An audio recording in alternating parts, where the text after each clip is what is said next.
Welcome student. Open your textbook, page number 67. In that, today we are going to learn about the masalas and the review of the lesson. In the last video, we learned about the activity that is making of a pickle and also methods, different methods of preserving food.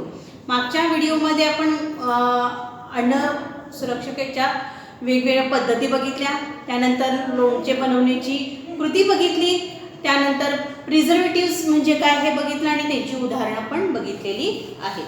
आताच्या सेक्शनमध्ये आपण मसाल्यांच्या विषयी माहिती मिळवणार आहोत. Page number 67 सगळ्यांनी काढा. या भागामध्ये काय सांगितलेलं आहे बघा. Much of the variety in the taste of our food is due to the spices. Spices हा नवीन शब्द आहे, त्याला आपण मसाला असं म्हणतो. आलं का लक्षात? स्पायसी आपण म्हणतो का?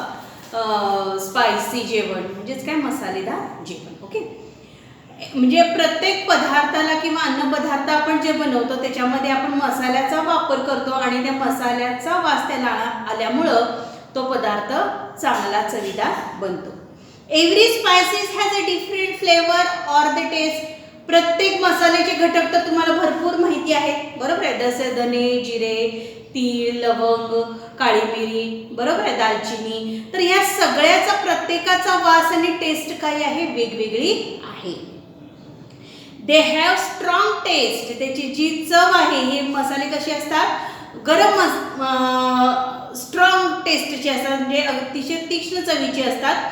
वास पण त्यांना उग्र असा असतो आणि म्हणून ते थोड्या प्रमाणात वापरले जातात. बघा, they have a strong taste and flavour and therefore they are used in small quantities. म्हणून त्याचा वापर काय आहे? आपण मर्यादित आणि कमी प्रमाणात करतो. जर जास्त मसाला झाला तर तो अन्नपदार्थ कडवट होतो किंवा त्याची चव बदलते किंवा तिखट लागतो किंवा अत्यंत पचनास जड असा होतो. म्हणून कमी प्रमाणात आपण हे सगळे पदार्थ वापरतो. Spices can be dried. आता आपण काय होतं, बऱ्याच वेळेला काही बनवताना, उदाहरणार्थ मसाले भात बनवायचा असेल तर पावडर घालतो. काही वेळेला हे जे तयार मसाले असतात ते खडेचे खडे आपण जसे आहेत तसे वापरतो. काही वेळेला ते काय करतो, उन्हामध्ये वाळवतो, ते भाजतो चांगले आणि त्याची पूड तयार करतो आणि ती पूड मग आपण वेगवेगळ्या अन्नामध्ये घालत असतो. बघा, spices can be dried. Dried म्हणजे वाळवणे. And store for a long time. खूप दिवसांनी साठवता येतात. They can be mixed and powder to make a many different masalas. मग त्या मिश्रणाची पूड करून त्याचे वेगवेगळे मसाले तयार केले जातात. म्हणजे आपण बघा, सांबार मसाला, मटण मसाला, चिकन मसाला आणि काय काय, हे सगळे जे मसाले आहेत, हे सगळे मसाले कमी जास्त प्रमाणात घालून त्या फ्लेवरचा काय केला जातो? मसाला हा बनवला जात असतो. Different spices are obtained from a specific parts of a different plants. जसं बघा, विविध मसाले विविध वनस्पतीच्या ठराविक भागांपासून आपल्याला मिळत असतात. काही मसाल्याचे पदार्थ हे वनस्पतीची बी आहेत, काही मसाल्याचे पदार्थ वनस्पतीची पानं आहेत, काही मसाल्याचे पदार्थ हे फळ म्हणून आपण ते वापरतो. जसं जायफळ हे फळ आहे, वनस्पतीचं फळ आहे, हा सुद्धा मसाल्याचा भाग आहे. आपण तमालपत्र जे वापरतो ते पत्र म्हणजे पान, हे वनस्पतीचा काय आहे? पानाचा भाग आहे. दालचिनी आपण वापरतो, हे वनस्पतीचं साल आहे, खोड आहे, बरोबर. तर मिरी असेल, लवंग हे काय आहे? फूल आहे. लवंग हे काय आहे? लवंगला क्लोव्ह असं म्हटलं जातं. तर हे क्लोव्ह म्हणजे काय? वनस्पतीचं फूल आहे. म्हणजे आपण मसाल्यात अखेर प्रत्येक वनस्पतीच्या वेगवेगळ्या भागातलं वेगवेगळा भाग आपण हा मसाल्यासाठी वापरत असतो. लक्षात आलं का? काय सांगितलेलं आहे बघा पुढं. हे नेहमी लक्षात ठेवा. म्हणजेच काय? Always remember when buying the food in a sealed pack. Sealed pack म्हणजे बंद पाकिटातलं अन्न or the boxes. Make sure you check the expiry or use before date printed on it. Here some precautionary thing is there whenever you are going to market and if you want to buy some things, but it is in a packed condition. Okay, means it is sealed with a bag or it is sealed with a tin. So before buying that food material from the market, you have to check the expiry date. Means up to which date it will be safe for the eating or the drinking.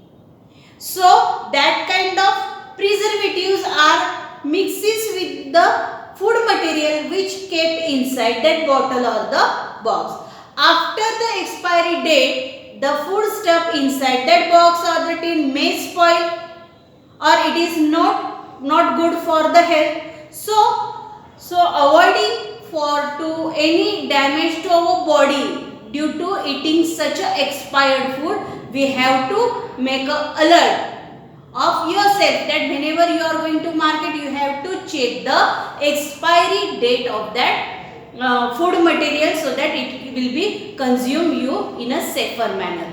Okay. That is the very precautionary things. Okay. Now, see what we have learned in this chapter. The chapter is ending, but before that we have to review all the lesson and let's see. If pickle, jam, papad, etc. are made in a right season, they can be enjoyed for the whole year.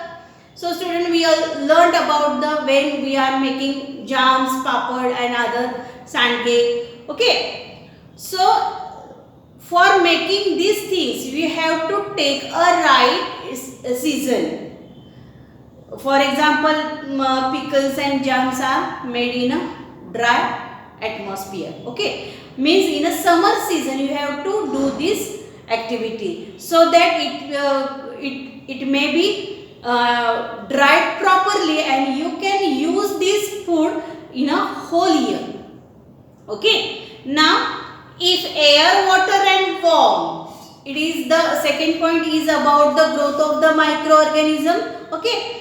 If air, water and warmth are available, microorganisms grow rapidly in foodstuff. म्हणजे इथं काय दिलेले आहे, अन्न पदार्थामध्ये होणाऱ्या सूक्ष्म जीवांची वाढ कधी होते हा प्रश्न आहे. तर त्याचं उत्तर कसं असणार आहे? इफ, जर एअर, वॉटर अँड वॉर्म, हवा, उबदारपणा, दमटपणा किंवा पाणी त्यांना मिळालं की मायक्रो ऑर्गॅनिझमची वाढ ही झपाट्यानं होत असते.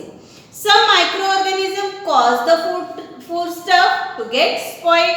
काही सूक्ष्मजीवांच्या मुळे अन्न पदार्थ खराब होतात. स्पॉइल्ड म्हणजे काय? खराब होणे. लास्ट वन बघा पॉइंट, ड्राईंग म्हणजे वाळवणे, कुलिंग थंड करणे, बॉइलिंग उकळणे अँड कॅनिंग, कॅनिंग म्हणजे हवाबंद डब्यात ठेवणे. कॅनिंग म्हणजे काय? हवाबंद डब्यात ठेवणे.